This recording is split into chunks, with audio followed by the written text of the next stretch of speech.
Tal como lo cortés no quita lo valiente, así lo hilarante no quita lo profundo. Y dado que la vida es un juego, aquí comienza La espada de Damocles, la ficción más real que puedas concebir.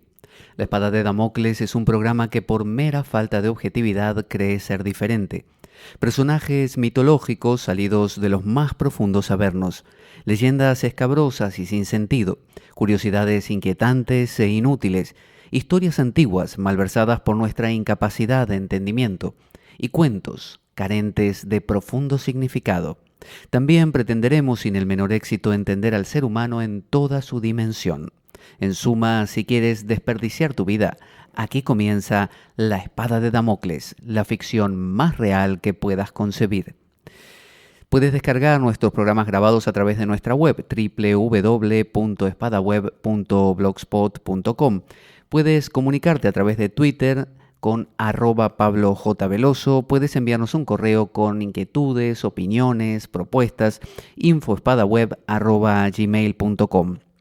También puedes compartir, aliento a que lo compartas al programa por todas las redes sociales que quieras y también subirlo a tus propios canales, de manera que el programa dé vueltas por el mundo.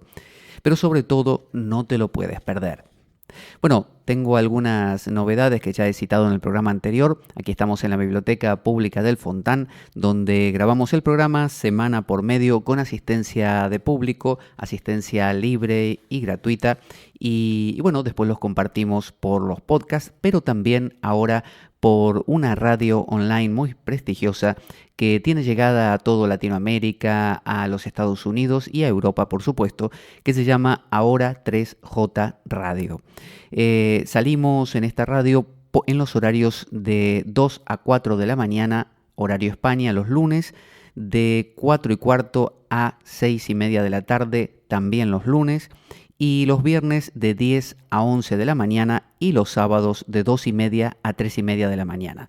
Usted dirá, bueno, qué horarios más raros, ¿no? Qué temprano por la mañana me tengo que levantarnos a las 4 de la mañana para escuchar el programa, pero bueno, son los horarios de España. Como esta radio tiene llegada a distintos países, bueno, hay países con otras franjas horarias que les quedan muy cómodo estos horarios. Así que usted puede sintonizar esta radio a través de alguna de las aplicaciones que sintonizan radios online o bien a través de su página web www.ahora3jradio.com. Eso por un lado, y por otro, también ya la semana que viene tenemos este viaje a Madrid. Voy a estar dando una charla el 19 de noviembre en Madrid y un taller el día 20 de noviembre, también en Madrid. El día 19 la charla es a las 4 de la tarde y la temática es la crisis personal como oportunidad de cambio basada en el libro tibetano de los muertos, el Bardo Thodol. Y el día 20 de noviembre haremos el taller que será de las 11 de la mañana a las 13:30 de la tarde.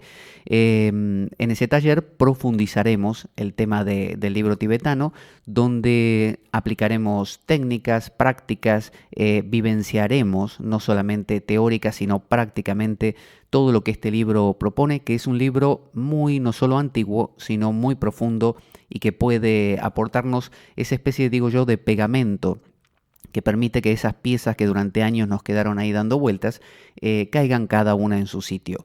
Lo veremos al estilo que siempre acostumbramos, que es esto de conectar un tema con el otro, una cultura con la otra, de manera que lo que no podamos ver en una cultura determinada, la otra nos ayuda a comprenderlo, ya que a veces los términos tibetanos, no sé, el Buda Amitabha o Avalokiteshvara o Ratnasambhava o Samantabhadra nos pueden resultar un poquito raros, pero podemos aplicarnos a nuestra cultura, a nuestra vida cotidiana.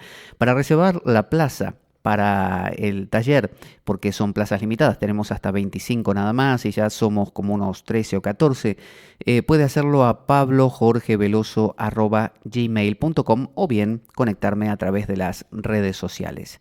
Bueno, vamos a nuestro programa. Estamos todavía con el tema de los demonios. Le estaba recién mostrando a Conchita que tengo cantidad de notas como para desarrollar todavía, me parece, bastantes programas sobre este tema. Pero está resultando un programa muy, muy interesante, muy necesario y que la gente misma justamente constantemente me está diciendo que le resulta muy útil, muy claro, muy fácil para poder comprender el funcionamiento de la mente. Estábamos hablando de cómo ese mundo daimónico, ese mundo de más allá del ego, ¿no? Hablábamos del ego y la máscara como normalmente en donde asentamos nuestra realidad. Bueno, la posibilidad de que haya mucho más ahí dando vueltas, habíamos hablado que el arte había quizá abierto un poquito la puerta, pero la psicopatología, la posibilidad de que haya esquizofrenia, de que haya psicosis, brotes, emergencias de ese inconsciente, ha sido lo que nos transmitió la idea o la noción de que hay un algo más que se nos estaba escapando y que nuestro monoteísmo, nuestro monocentrismo de pretender que mantenemos todo, como se dice en la Argentina, atado con alambre, ¿no? Como cuando uno se le rompe algo y por no repararlo como debe, lo ata, ¿no? Con lo que puede, con una cuerda, con alambre, y la cosa tira, bueno, avanza un poco, pero no funciona como debería, va a los tumbos. Entonces, de esa manera funcionamos nosotros, y cada tanto aparece una depresión, una angustia, un miedo, pánico, no sé, un brote psicótico, un episodio esquizoide, y no sabemos qué hacer. Entonces, la vida nos está mostrando una y otra vez que es más de lo que aprendimos a ver de ella. En los años 60, los hippies de esa época hicieron tambalear un poco la estructura literal y rígida de ese ego que todos pensábamos que teníamos. Existía en los Estados Unidos, por ejemplo, el establishment de esas familias allá de los años 50, clásicas, donde eran familias trabajadoras que compraban su lavadora, que compraban su coche, su casa, que hipotecaban y que la mujer cocinaba esas tartas tan sabrosas y cuidaba a los niños mientras el hombre iba a trabajar, y todo era muy pulcro, muy ordenado, y todavía hoy en día existen personas que creen justamente en ese orden perfecto, en que las cosas pueden llevarse de una manera tan ordenada, tan pulcra, tan meticulosa, que nada se escape y que todo sea previsible, ordenado y manejable. Sin embargo, la vida, aún en esas situaciones, una y otra vez nos presenta el caos, el desorden.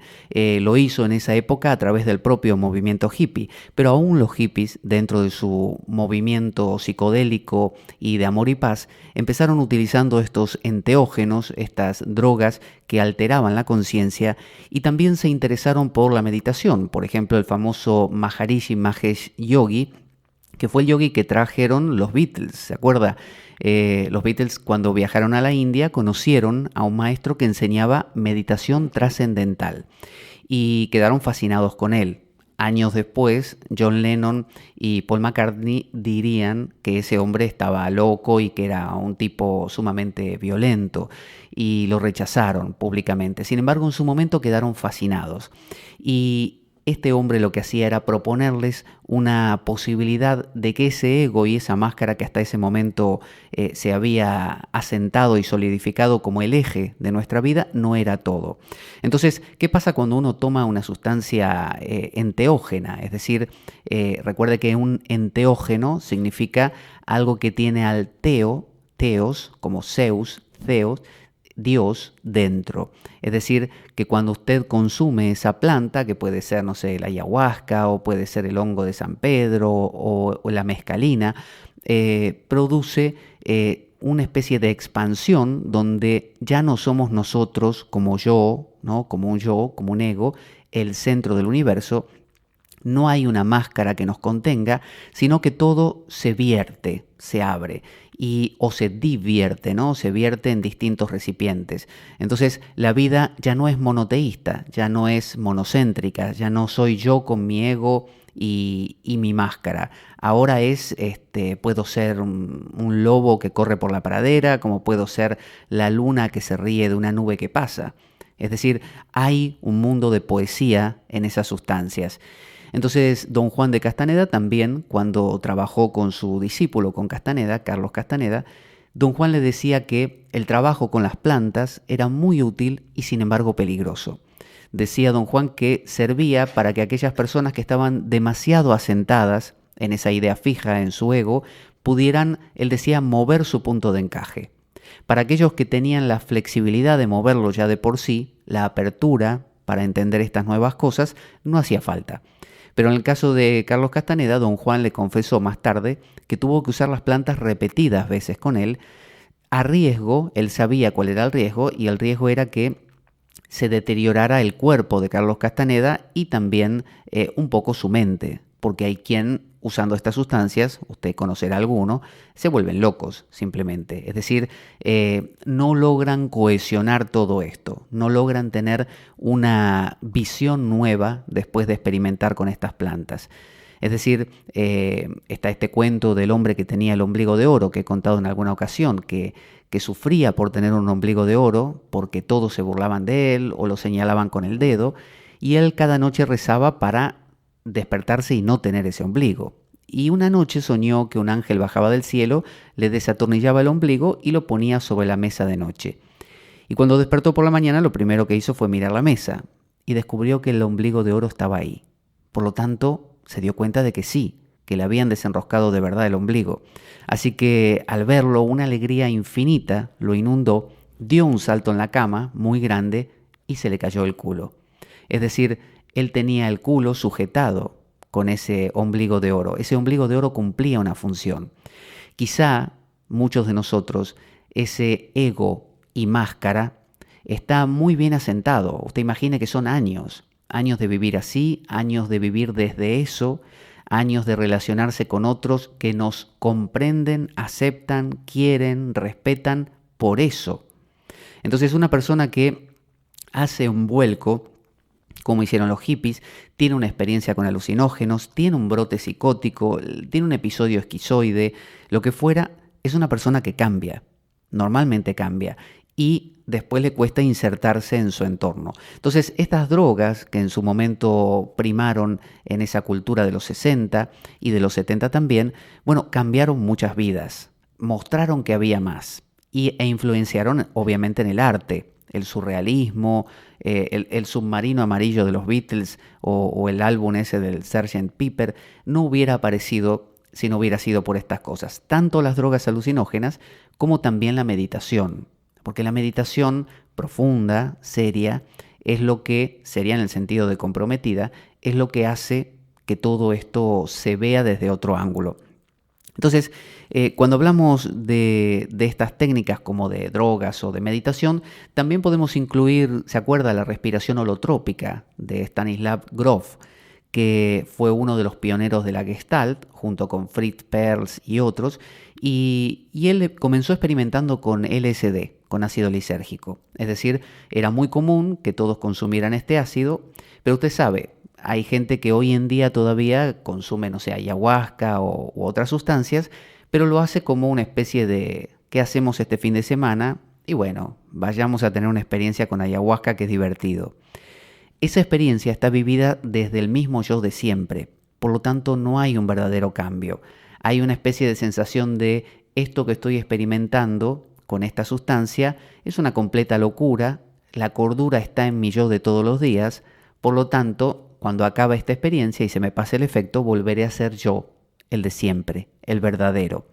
Eso en realidad no cambia a una persona. Para que una persona cambie, lo que hay que hacer es abordar esta experiencia del alucinógeno, pero con otra actitud, con una actitud realmente de tener un paradigma que pueda procesar eso que está pasando, entender que no somos solamente un yo con una máscara, sino que somos mucho más, que no hay un centro en ninguna parte, que yo puedo ser cualquiera de los personajes de mi sueño, yo soy todos los personajes del sueño. Es decir, una conciencia que ya no está centrada en algo, ahora está en todas partes. Esto quiere decir que si me angustio, esa angustia no es algo ajeno a mí que viene, me fastidia la vida y que tengo que deshacerme de ella. Yo soy esa angustia también y yo funciono a través de esa angustia y esa angustia es consciente y esa angustia es inteligente. Entonces, hemos aprendido a funcionar desde un solo centro. Podemos aprender a funcionar desde muchos. La esquizofrenia, que se considera hoy en día una enfermedad porque todo lo que no sea yo y mi máscara es una enfermedad para nuestra cultura, la esquizofrenia quiere decir, esa primera parte de esquizo, ¿no? Viene de skizein, que significa separar en griego, y fren, ese fren final, tiene que ver con las entrañas, con el alma y con la mente. Tiene que ver con el diafragma, tiene que ver con la base de nuestras vísceras, ¿no? Con ese sentir muy visceral. Entonces es un alma, una mente, unas vísceras dividida. Entonces, cuando se dice alguien tiene esquizofrenia, significa que tiene una división interior. Y se hace esa burla de siempre de decir que es un esquizofrénico, es alguien que tiene doble personalidad y que por un momento es una persona y al rato es como el Dr. Jekyll a Mr. Hyde y cambia. Pero esto es porque no concebimos funcionar desde distintos centros. Para nosotros el esquizofrénico es un enfermo. ¿Por qué? Porque se ha dividido. Y para nosotros solo existe lo cohesionado, lo cohesivo. Solo existe Pablo Veloso, el comprimido. En el programa anterior mostré cómo el canto armónico es un despliegue de una nota básica que parecía muy comprimida, muy compacta, muy real y muy única. Y bueno, se puede desplegar como la luz blanca cuando pasa por un prisma que se despliega en los colores que vemos, por ejemplo, en el arco iris. Entonces, ¿dónde estaban esos colores? Bueno, replegados en la luz blanca. Cuando esa luz se despliega, aparecen esos colores. Estuvieron siempre ahí. Entonces, no somos una entidad fija, somos una multitud. Gurdjieff, ese sabio o maestro armenio, solía decir que no somos una sola persona, somos un conjunto de personas, como esos bolígrafos que uno pulsaba y según pulsaba una y otra vez salía un color diferente para escribir, un rojo, un verde, un azul, un negro. Entonces, ¿ese bolígrafo de qué color era? Bueno, depende de la situación, era de todos, era azul, era rojo, era verde, era negro. Entonces, de la misma manera, ¿quién soy yo? La pregunta, ¿quién soy yo? Conócete a ti mismo, decía el oráculo de Delfos. Y nosotros solemos pensar que eso quiere decir que tenemos que descubrir quién soy, pero de manera única, así, uno, ¿quién? No, quizá no sea quién, sino que sea quiénes soy. Y no, quiénes soy, por ejemplo, yo soy el dedo gordo, y estos otros 4, bueno, aparecen y desaparecen ante mí. Y bueno, me caen más simpático, un dedo me agrada más que el otro.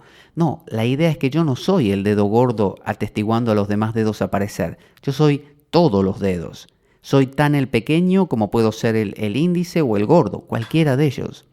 Entonces, da igual cuál de ellos aparezca. Ya no son mis otros, mis ajenos, mis enemigos. Ahora, yo soy todos esos dedos. Yo soy mi angustia, no tengo angustia, soy la angustia.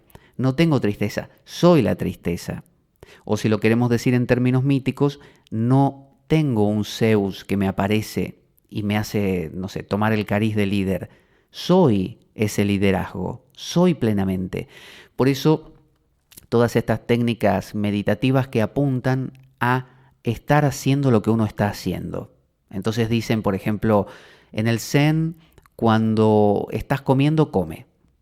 Cuando estás, no sé, riendo, ríe. Cuando estás llorando, llora. Y uno dice, bueno, ¿no es lo que hago?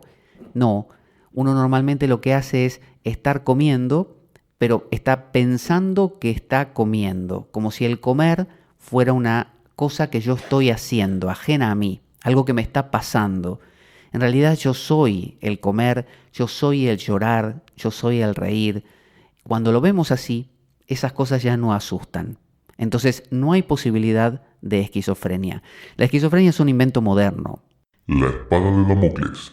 Conduce Pablo Veloso. Proviene desde el Renacimiento en adelante, desde esta cuestión de cada vez más empequeñecernos y reducirnos a yo y máscara. Entonces todo lo que sea un otro apareciendo, una bronca, una ira, me parece esquizoide, me parece dividido, ¿no? Me parece un otro que me viene y ya dijimos, todo lo que viene de fuera es demonio. Cuando una persona tiene esquizofrenia, escucha voces, recuerde, escucha voces que le pueden decir, no sé, mata a tu padre, no sé, incendia tu casa, porque ahí hay, no sé, un demonio. Es decir, escucha voces. ¿Por qué escucha esas voces? Simplemente porque en su manera de enfocar la vida, la que le enseñaron, no hay cabida para esto. No hay cabida para ser una multitud. Se le enseñó a hacer una única cosa. Por lo tanto, todo lo otro, ¿cómo aparece? Así, a la fuerza, a los tumbos, invadiendo. Son los complejos autónomos, son los demonios. Entonces, recuerde, la esquizofrenia no es algo que es innato al ser humano, que nos aqueja como la gripe. No, la esquizofrenia es algo que nuestra cultura generó. Usted va a los indígenas, no sé, del Amazonas, o a ciertas tradiciones africanas, o a los maoríes de Australia, y seguramente no tienen esquizofrenia, porque en su mundo de dioses, en su mundo policéntrico, polivalente, bueno, no hay el miedo a que me entre una otra cosa y me posea o me fastidie la vida. No hay esquizofrenia, no hay esquizo, no hay división. Entonces, una de las cosas que muestra que somos un conjunto y no una sola persona es el autosaboteo. Cuando usted se propone seguir una dieta y comer no sé, la comida sana y contar las calorías, o se propone no enfadarse más, o se propone estudiar mucho para rendir ese examen, y en la mitad nadie le viene a complicar la cosa. Usted se autosabotea. En la mitad de esto tira todo por la borda. Se come la tarta entera, no sé, sale a pasear cuando debería estar estudiando. ¿Por qué es esto? Y después obviamente viene la culpa. ¿Y de qué viene la culpa? La culpa nace, de nuevo, de creer que hay un solo yo que es atacado por un montón de cosas que quieren destruirlo. Entonces es la culpa de no haber podido resistir a esas cosas. La cuestión es que yo podría resistir si yo realmente fuera yo esto solo. Entonces los otros serían verdaderos otros y yo simplemente los dejaría fuera. Pero si no los puedo dejar afuera y entran como quieren y hacen de mi vida lo que quieran, es porque no son tan otros como yo creía. Entonces, cada vez que usted tenga un plan, ¿no?, trazado, esos planes rígidos que parten de un yo, esa misma idea monoteísta, un Dios, un libro, como el Señor de los Anillos, un anillo para dominarlos a todos. ¿Se acuerda el Señor de los Anillos? Que había elfos, orcos, enanos, hobbits, magos y bueno, tragus y otras cosas más, ¿no? Un montón, era polivalente la cosa. ¿Qué quería Sauron, el malvado de la película? Él forjó un anillo y con ese anillo quería dominarlos a todos, quería volverlos uno, quería que hubiera un rey, él, ¿no? Un dios, un anillo, un algo, ¿no?, que domina a todos los demás. ¿Y qué hicieron durante toda la película los enanos, los elfos y todos los demás? Resistirse. Nuestro programa carece de sustento económico externo. Si quieres colaborar y apoyarnos, puedes hacer de cuenta que me invitas un café y dejar una donación equivalente a ello o lo que tú desees a través del enlace de PayPal que aparece en nuestro canal en iBooks. Si tienes alguna duda al respecto, puedes enviarme un correo a info@gmail.com para informarte y desde ya muchas gracias por ello. Le fastidiaron la vida a Sauron. ¿Quién es Sauron? Yo, mi ego, que dice yo como mucho tolero mi máscara porque es mi función social, ¿no? Lo que yo represento, mi rol, eso me lo aguanto, como un otro que tengo ahí, una especie de neurosis que en la oficina ando de corbata y soy serio y en mi casa me gusta andar en, no sé, pantuflas o chancletas y mirar televisión. Entonces, eso más o menos lo puedo sobrellevar. Sin embargo, no tolero la entrada en mi vida, el ingreso o la invasión de otros aspectos, los que me llevan a, no sé, enfadarme o a querer más placer del que supuestamente está permitido. Esos son los elfos, esos son los orcos, esos son los enanos, esos son los hobbits, son los magos, son todos. Entonces, durante toda la película, todos estos personajes, la famosa comunidad del anillo, que quería luchar contra Sauron, lo único que estaba haciendo era convertirse ellos mismos en los demonios de Sauron. Eran los fastidiosos, los que venían a sabotearle a Sauron su propósito de hacerse con el poder único. Y lo lograron finalmente, lo desbarataron, porque lo polivalente, lo policéntrico, lo multi o lo diverso es lo que gana. Entonces, luchar contra nuestros arquetipos o con todas esas facetas que existen en nosotros es una tontería. Lo que acabamos es forjando cosas como la esquizofrenia, como depresiones crónicas, fobias, porque simplemente es una lucha infructuosa contra aquellas cosas que no se pueden ganar. Vale más que Sauron hubiera dicho, me di cuenta, esto no funciona, hagan lo que quieran, sean variados, que los hobbits sean hobbit y vivan como hobbit, que los magos sean magos y vivan como magos y cada uno lo suyo, y no que todos estén sujetos a mí, bajo mi ley, bajo mis parámetros y mi forma. Eso nunca funciona. Toda sociedad que ha querido monopolizar, ¿no? Y monoteizar, ¿no? Y monocentrar, ¿no? Todo en un universo en lugar de un multiverso ha caído. Siempre.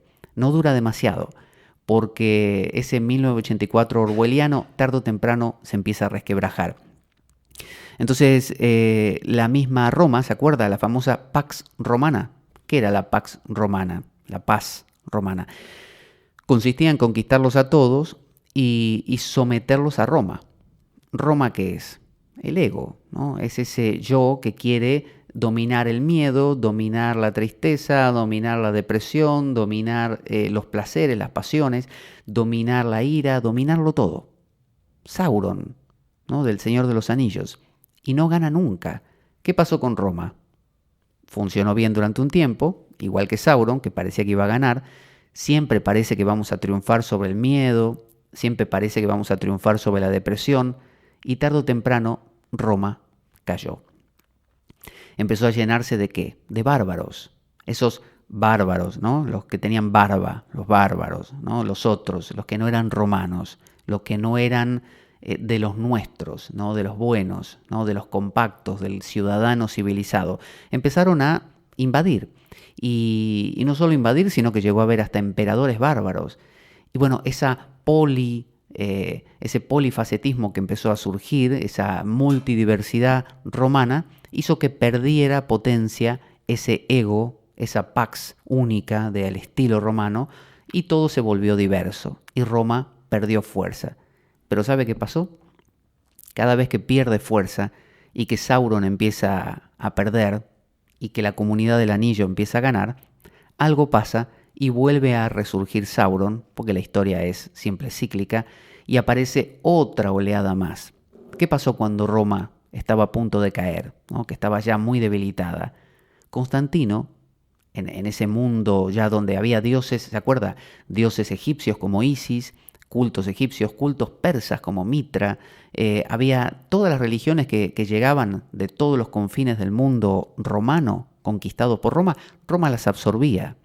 Bueno, había templos de todo, no era que eran templos de, no sé, de Hestia o de Vesta o de, no sé, Zeus, no, había de Isis, había de estos cultos egipcios, de todo había. Entonces, Constantino dijo haber visto en el cielo una señal de una cruz e instauró otra vez el hebraísmo en la forma de cristianismo.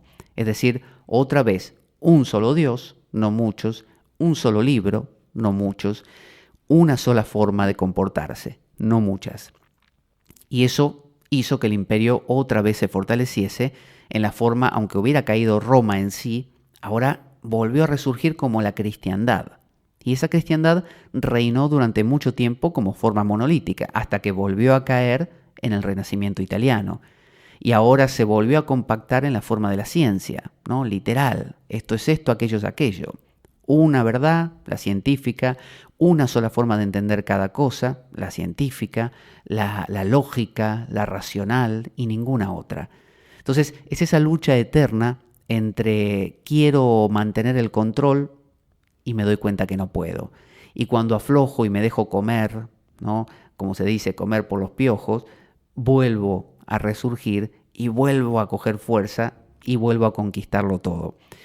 Es una lucha eterna, pero que puede atenuarse cuando uno comprende y puede disminuirse muchísimo esa intención así sauronesca, ¿no? Y permitirse relajarse un poco, es decir, ser Sauron pero no tan Sauron. Siempre el ego va a ser ego, el ego va a querer tener su centro y controlarlo todo, pero ahí es donde aparece el humor. Si Sauron tuviera una pizca de humor, ese famoso ojo, que era todo menos serio, ¿se acuerda? Era un ojo que veía y que hacía y que observaba, así como, pues es el ojo que todo lo controla, ¿no? El ojo de Sauron miraba todo y se metía en las mentes de todos para controlarlos, a su gusto. Bueno, si ese ojo se hubiera reído un poco de sí mismo, la famosa autocrítica, es decir, cuando uno se da cuenta de lo estúpido que está haciendo, ¿no? de lo no sé, grotesco que está haciendo, uno se relaja. Y quizá no desarticule del todo, porque si se desarticulara del todo, quizá la vida misma perdería inercia, pero amainaría muchísimo esa intensidad y se volvería mucho más polifacético. Hoy en día, hace poquito, Donald Trump ha ganado las elecciones en Estados Unidos y representa el ala dura. Sus promesas son todas promesas de seremos una nación poderosa otra vez, eliminaremos a todos los inmigrantes, un pregón muy romano, ¿no? Los romanos somos solo los romanos. Se acuerda que para ser ciudadano romano era muy difícil, ¿no? Había que ser hijo de romano y romana. De hecho, Pablo de Tarso, una vez que lo encarcelaron, San Pablo, él apeló al emperador para que evaluase su situación en su juicio, alegando que era ciudadano romano. Y hasta ese momento lo venían tratando como un paria. Y cuando dijo que era ciudadano romano, bueno, poco menos que la alfombra roja le pusieron.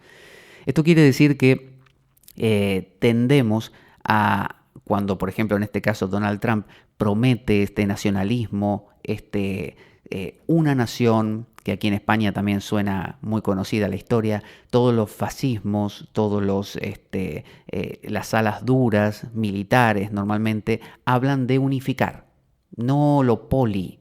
Aquí en España, por ejemplo, en cada zona se habla un dialecto diferente, una lengua distinta, derivado de lo mismo, pero diferente, cada sitio tiene su identidad.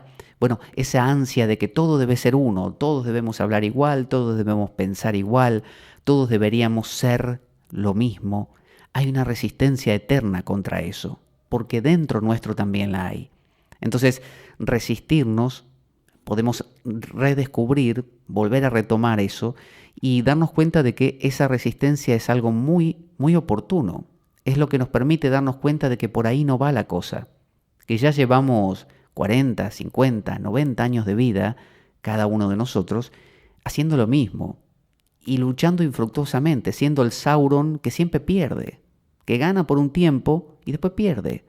Entonces, vale más cambiar, como se dice el chip, ¿no? Cambiar el paradigma y empezar a ser un poco más politeísta y hacerse amigo, de dejar de ser el ojo que todo lo ve y hacerse amigo de los elfos y de los hobbits y de los enanos y saber que los enanos son como son los enanos y que tienen sus cosas difíciles y sus cosas divertidas y que los elfos son como son los elfos, que tienen sus cosas divertidas y otras no tanto.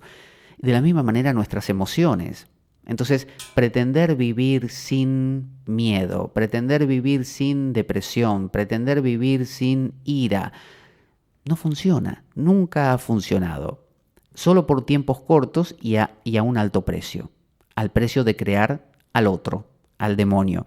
Entonces, los bárbaros para los romanos, ¿se acuerda? Eran los a romanizar, los que querían romanizar. Por ejemplo, los germanos no lograron nunca romanizarlos del todo. Los germanos se resistieron hasta último momento.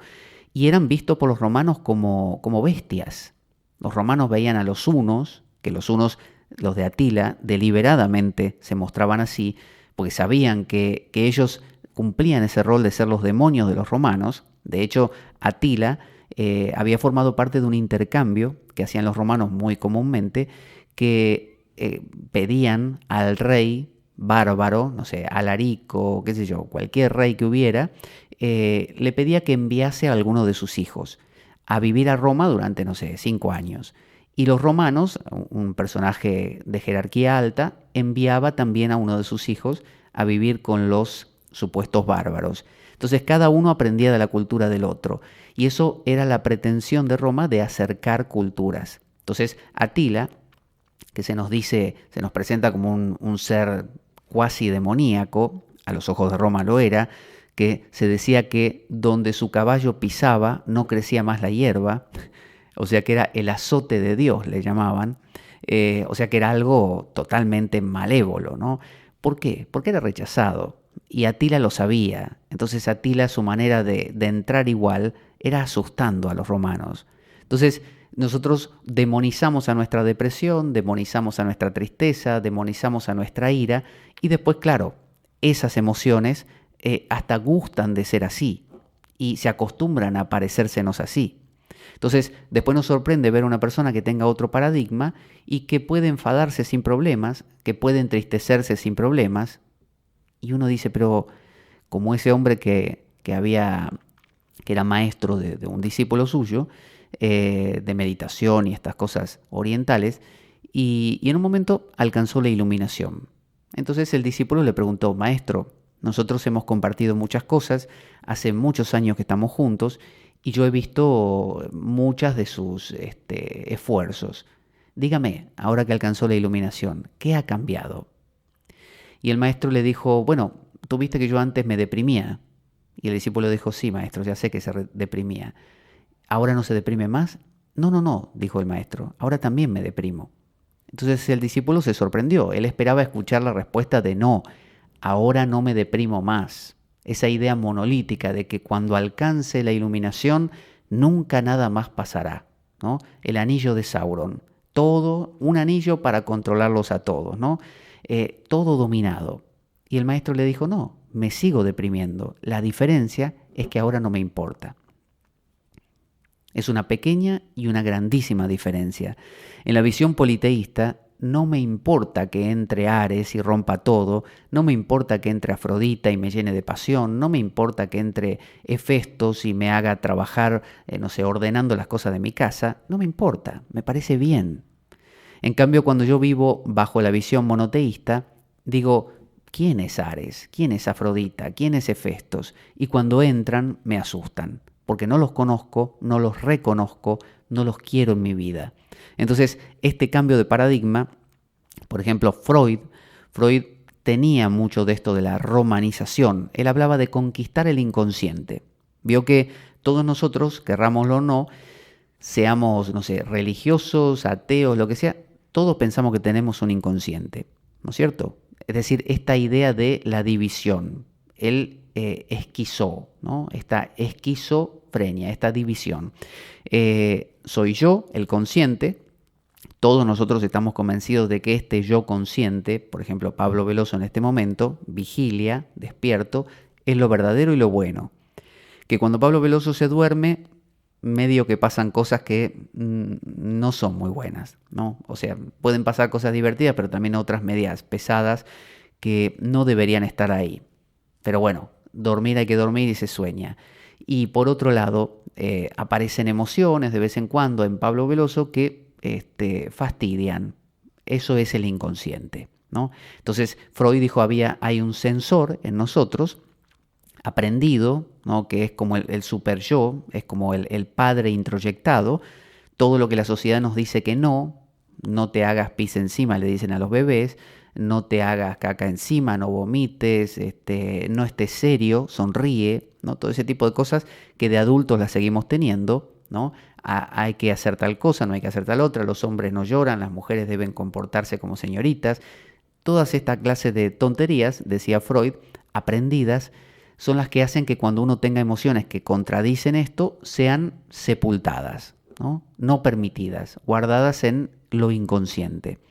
Y él, entonces, a través del psicoanálisis, proponía ir purgando, limpiando el inconsciente.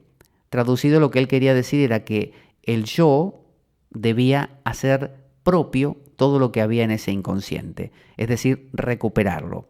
Planteaba al yo como el centro de nuestro ser y que debía entonces ese yo analizar los sueños, recuperar las imágenes inconscientes y desde el yo centralizado controlarlo todo, ¿no? Abarcarlo todo. Un anillo que lo domine todo, Sauron. La espada de Damocles, de Pablo Veloso, la ficción más real que puedas concebir. Cada semana en Ahora 3J Radio. No te lo puedes perder. Mientras que Jung, y más todavía Hillman, y Jägerich y todos estos jungianos que fueron desarrollando las ideas que inició Jung, pretendían otra cosa. Se dieron cuenta de que no había un solo centro, el yo, sino que ahí es multicentrada o multidiversa la realidad. Entonces podemos ya no vivir en un universo, yo lo domino todo, sino una especie de nosotros, pero no nosotros solamente los demás y yo. No, dentro mío, nosotros, hablar en plural, un poco como Gollum del Señor de los Anillos. Entonces Freud hablaba de conquistar el inconsciente y todavía lo pensamos así. Uno va al psicoanalista para que le ayude a deshacerse de lo que le molesta que le aparezca en su vida. Y el analista en algún momento le da el alta y le dice, usted ya está bien, no se preocupe. ¿Qué quiere decir? Que usted ya más o menos volvió a atar con alambre su vida y tira por un tiempo más. Hasta que se descalabra por otro lado, ¿no?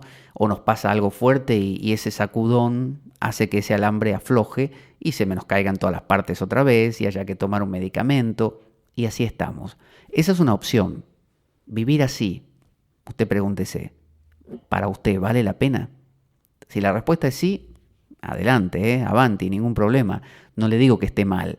Le digo que duele más, ¿no? Complica bastante a usted y a los de alrededor, porque siempre crea demonios. Y a nivel país, cuando un país crea demonios, es el pregón, por ejemplo, de ahora un Donald Trump que dice que lo nacional es lo bueno, eso implica la creación de un otro negativo, ¿no? Los otros son los malos que nos fastidian, vamos a eliminarlos. Entonces, esa idea de yo estoy en lo cierto, el otro está equivocado, yo soy lo importante, lo otro está mal, yo y mi máscara somos lo real, todo lo demás que aparezca es un fastidio, eso es un problema y crea problemas, ¿no? A nivel países crea, por ejemplo, guerras. Esa idea de tengo que vigilarlo todo, fíjese, Foucault, Charles Foucault, no me acuerdo si era Charles, bueno, el francés, pero el psicólogo, no el santo cristiano, ¿no? Hablaba del panóptico. Él planteaba que imagináramos, decía, una cárcel, como esas de alta seguridad, donde en el centro de la cárcel había una torre muy alta con unos vigilantes, ¿no? Unos guardias de seguridad que vigilaban con sus, no sé, binoculares o lo que fuera. Y todo alrededor, a la vista de ellos, las distintas celdas con sus barrotes que permitían ver al preso dentro. Y nosotros éramos cada uno de esos presos. Entonces, el guardia del panóptico nos miraba y nosotros sabemos que nos mira. Entonces intentamos, como nos está mirando, portarnos bien, como los niños. Veo que los niños cuando usted los mira se portan bien y basta que usted aparte la mirada y hacen lo que tienen ganas de hacer. Y después uno vuelve a mirar y ponen cara de que están haciendo lo correcto. Entonces, decía él, imagínese que el guardia que está en este panóptico, ¿no? Pan quiere decir abarcativo, óptico, ver, el que lo ve todo, panóptico, el ojo de Sauron, está observando cada celda. Y usted se porta bien, porque se sabe observado. Pero el guardia cada tanto tiene que darse la vuelta para ir recorriendo todas las celdas que tiene en la circunferencia alrededor. Pero claro, desde abajo usted medio que no lo ve al guardia exactamente. Así que no sabe del todo si el guardia se dio la vuelta, si lo está mirando verdaderamente. Entonces llega un momento que aunque usted no vea directamente al guardia mirándolo, usted igual se va a portar bien. Por las dudas. No vaya a ser que me esté mirando. Entonces, muchas veces nuestro ego se conforma con su máscara, ego máscara, se conforma en el panóptico, en el vigilante, en el que vigila a todo lo demás, a todos los bárbaros, ¿no? Para poder extender la pax romana, de que todo esté en orden, y aquellos bárbaros llega a un punto que se sienten intimidados y hasta parecen comportarse bien, ¿no? Aunque no los miremos. Es como que uno no está prestando atención a su miedo, pero el miedo está controlado. A uno le preguntan, ¿qué tal el miedo? No estoy atento a él, pero va bien, está controlado. El miedo aprende a acomodarse a esto. Pero usted sabe, todo preso, tarde o temprano se quiere escapar. Si usted vio películas como El Gran Escape o esta de Clint Eastwood, esa que se escapa de Alcatraz, también creo que se llama Fuga de Alcatraz, bueno, sabe que el preso se porta bien porque lo están mirando, aunque no lo miren se porta bien por las dudas que no lo estuvieran mirando y él no se dio cuenta, pero él por detrás va haciendo un trabajo fino y un día se le escapa. Y cuando se escapa, se le viene abajo. Fíjese que Alcatraz, según entiendo, fue cerrada por justamente una fuga. Era una cárcel inexpugnable, que estaba muy cerca de, creo que la isla de Manhattan en Estados Unidos. Y había tiburones y todo, y nadie se escapaba por eso. Pero desde el momento en que alguien logró escaparse, se cerró la cárcel. Como el famoso, Conchita me corregirá la pronunciación, pero Papillon o algo así. Que era francés y que, bueno, era famoso por haberse escapado también de una cárcel, ocultando ciertas cosas en ciertas partes muy, muy privadas. Y entonces el panóptico, fíjese que a los santos esicastas, ¿se acuerda del esicasmo cristiano? Se los llama a los padres népticos. Népticos. ¿Qué quiere decir néptico? Observador, ¿no? Observador, que todo lo miran. Y el esicasmo se basa en la nepsis, en la observación. Pero hay que diferenciar algo. Hay dos tipos de observación. Está la observación del panóptico hacia los presos, o sea, de mi yo, controlando que mi miedo, mi tristeza, esté todo bien. Y por otro lado hay otra actitud, que es una actitud que podríamos llamar de simplemente conciencia, ¿no? De estar, el que está arriba en el puesto de vigía, podría bajar ese puesto y ponerse a la altura de todos los demás, de los presos, y ser uno más y simplemente estar atento a lo que hacen los otros, pero no vigilarlo, simplemente estar atento. Ese estar atento permite ver al preso, entenderlo, comprenderlo y amarlo. Y desde ese momento ya el preso no es preso y el vigía no es vigía o vigilante, pasan a ser lo mismo, son hermanos. Esa es la visión de la verdadera nepsis, de la verdadera observación. Por eso en muchas técnicas de meditación se dice, permanece alerta, nada más, no juzgues. Viene un pensamiento, obsérvalo. Viene uno que no te gusta y a priori ya estás diciendo ese no me gusta, quita el no me gusta, simplemente observa. Entonces, esa actitud de ni rechazar ni aferrar, tampoco, porque tampoco es lo contrario, no preferir, me quedo con este preso me cae mejor que aquel otro.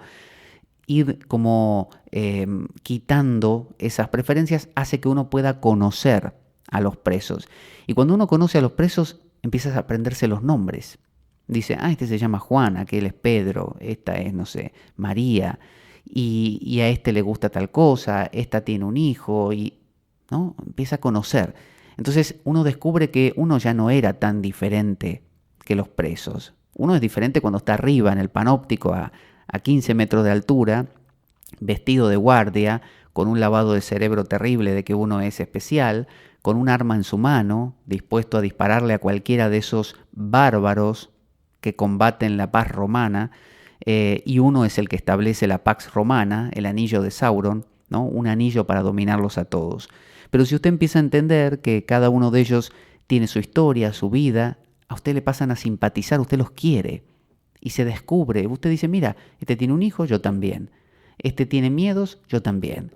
Este le gusta, no sé, coleccionar tal cosa, a mí también. Juega al fútbol, yo también. Es decir, se reconoce. Entonces usted ya no dice, yo soy el que está en lo cierto y ustedes son los bárbaros equivocados. Ahora todos somos el centro. Es tan valioso lo que diga el preso Juan como lo que diga yo.